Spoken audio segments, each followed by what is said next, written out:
प्रिय छात्रों, नमस्कार। आज हम आपके लिए जो प्रॉब्लम सॉल्व कर कर दिखला रहे हैं वह प्रॉब्लम कक्षा 11 की गणित की एनसीईआरटी की हिंदी संस्करण की जो पाठ्य पुस्तक है उससे ली गई है। प्रॉब्लम जो है वह 319 पेज पर है और क्वेश्चन नंबर 17 है, प्रश्नावली 13.1 की है और लिमिट से संबंधित है। आज की प्रॉब्लम है मान ज्ञात करो limit x tends to 0 cos 2x minus 1 upon cos x minus 1। जब x का मान 0 की ओर अग्रसर हो रहा है उस समय हमें इस फंक्शन की लिमिट ज्ञात करनी है। तो देखिए, सबसे पहले ऐसा करते हैं, वैसे ये अभ्यास से आ जाता है, ये करके नहीं देखते हैं। ये तो आप जब सीख जाएंगे तो सदा आपके मस्तिष्क बोलने लगेगा कि इस प्रश्न को इस प्रकार से किया जाए, ठीक है ना। तो सबसे पहले ऐसा करके देखते हैं कि जो दिया हुआ फंक्शंस है उसमें हम 0 लगाकर देखेंगे। x टेंड्स टू 0 है इसलिए 0 लगाकर देखेंगे। अगर यहां पर x टेंड्स टू 5 होता तो x के स्थान पर हम 5 लगाकर देखते हैं और ये देखते हैं कि वह लगाने के बाद x की वो वैल्यू लगाने के बाद जिसकी ओर x अग्रसर हो रहा है, यदि दिए हुए फंक्शन का मान अनिर्धारित राशि आता है, इनडिटरमिनेट राशि आता है, तो हम फिर इसमें मान नहीं लगाते हैं, बल्कि ऐसा प्रयास करते हैं जिससे ये अनिर्धारित राशि आना, इनडिटरमिनेट राशि आना बंद हो जाए और उसके बाद फिर मान लगाते हैं। लेकिन चूंकि आपके कोर्स में एक ही प्रकार की अनिर्धारित राशि है 0/0, इसलिए आप इसमें मान लगा के देखिए और ये देखिए कि इसका मान जो है वह 0/0 के रूप में आ रहा है या नहीं। यदि 0/0 के रूप में नहीं आ रहा है तब आपको प्रश्न को आगे हल करने की कोई आवश्यकता नहीं है। आप इस फंक्शन में x का मान 0 लगा दीजिए, वही आंसर हो जाएगा।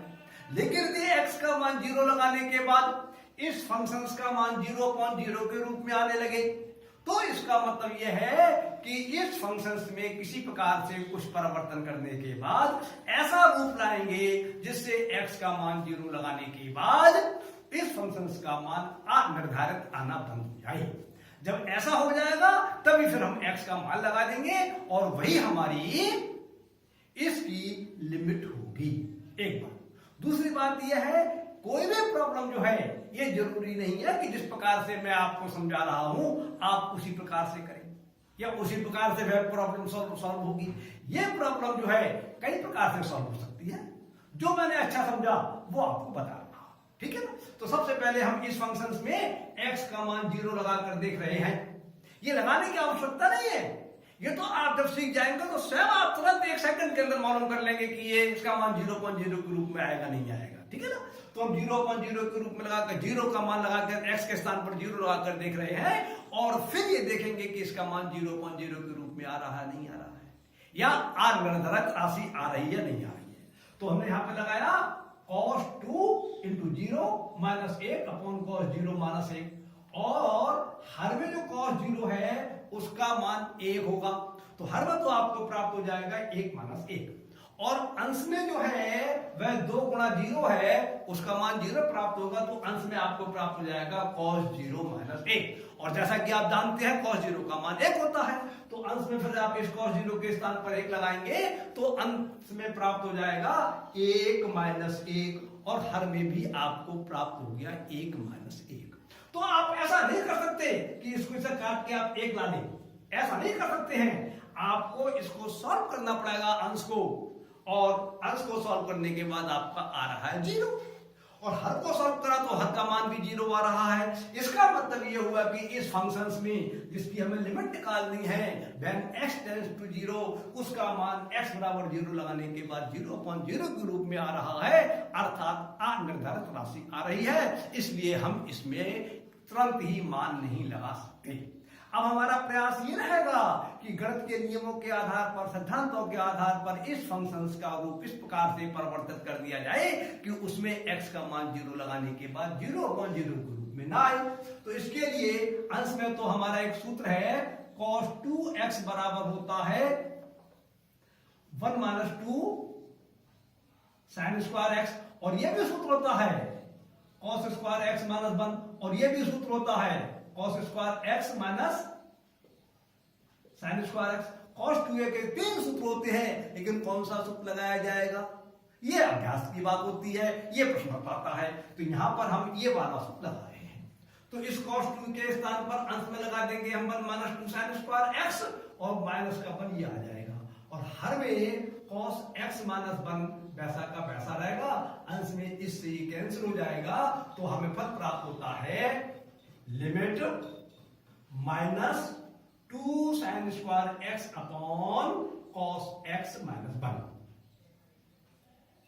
ये तो कैंसिल हो गया। अब हम क्या करेंगे, इसमें से जो हर में हमारा cos x माइनस 1 लिखा हुआ है, इसके स्थान पर लिखेंगे माइनस 1 प्लस cos x, और माइनस 1 कॉमन ले लेंगे तो हमें हर में प्राप्त हो जाएगा माइनस 1 माइनस cos x। तो जब हमने इस प्रकार से क्रिया कर दी तो हमें ये फल प्राप्त हो गया हर में। तो हमारे लिए इससे आगे लाइन प्राप्त होती है limit x tends to 0 minus 2 sine square x बटे minus into 1 minus cos x. इस माइनस से माइनस कैंसिल हो जाएगा, और फिर यदि इसमें हम x का मान 0 यहां पर लगा रहे होंगे तब भी इसका मान 0/0 के रूप में आ रहा होगा, इसलिए इसमें मान नहीं लगाएंगे। ठीक, तो इसके लिए क्या करा हमने, इस अंश इसके अंश को और हर को 1 प्लस कॉस एक्स से गुणा कर दिया। अब आप यहां पर प्रश्न उठता है कि आपने ऐसा क्यों किया। ऐसा मैंने इसलिए किया जिससे कि प्रश्न सॉल्व हो जाए। यहां पर हर में आ जाएगा आपका 1 माइनस कॉस स्क्वायर एक्स, और 1 माइनस कॉस स्क्वायर एक्स बराबर होता है साइन स्क्वायर एक्स के। तो हर वाला साइन स्क्वायर एक्स जो है वो हर वाले कॉस साइन स्क्वायर एक्स से कैंसिल हो जाएगा, तो फिर हमारा 0/0 के रूप में आना बंद हो जाएगा। या इसकी और भी विधियां हैं, आप उस विधि से कर लीजिए, वे आपको आपके मन की बात है, ठीक है ना। तो हमने अंश और हर में जब 1 प्लस कॉस एक्स से गुणा करा तो हमें प्राप्त होता है फल limit x tends to 0 2 sine square x into 1 plus cos x upon 1 minus cos x into 1 plus cos x. और हर में जो 1 minus cos x into 1 plus cos x है, इसके लिए मल्टीप्लाई करेंगे तो हर में प्राप्त होगा 1 माइनस कॉस स्क्वायर एक्स, और अंश का 2 sine square x into 1 plus cos x वैसा का वैसा लिखा रहेगा। तो हमें फल प्राप्त होता है limit x tends to 0 2 sine square x into 1 plus cos x upon 1 minus cos square x. और हर में जो 1 माइनस कॉस स्क्वायर एक्स है, इसके स्थान पर आप साइन स्क्वायर एक्स लिख सकते हैं।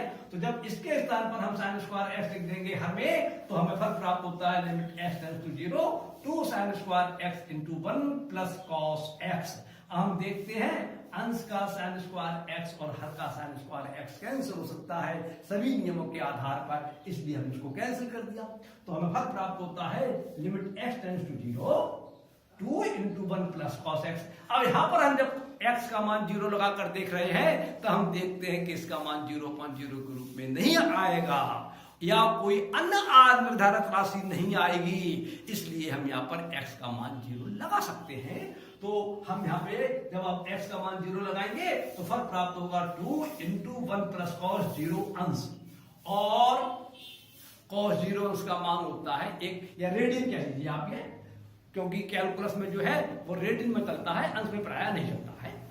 तो यहाँ पर जो है आप 0 रेडियन मान दीजिए, और cos 0 रेडियन का मान जो होता है वो 1 होता है, तो आप इसके स्थान पर 1 लगा देंगे तो आपको फल प्राप्त होगा 2 इंटू ब्रैकेट 1 प्लस 1, और ब्रैकेट के 1 प्लस 1 जो है 2 के बराबर हो जाएंगे, तो आपको फल प्राप्त होगा 2 इंटू 2, और 2 इंटू 2 का मान प्राप्त होगा आपको 4/4।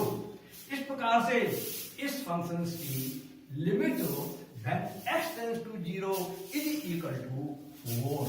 इस प्रकार से ये प्रश्न आपका सॉल्व हो जाता है। आप अपने मन से ये निकाल दीजिए कि प्रश्न इसी प्रकार से होगा।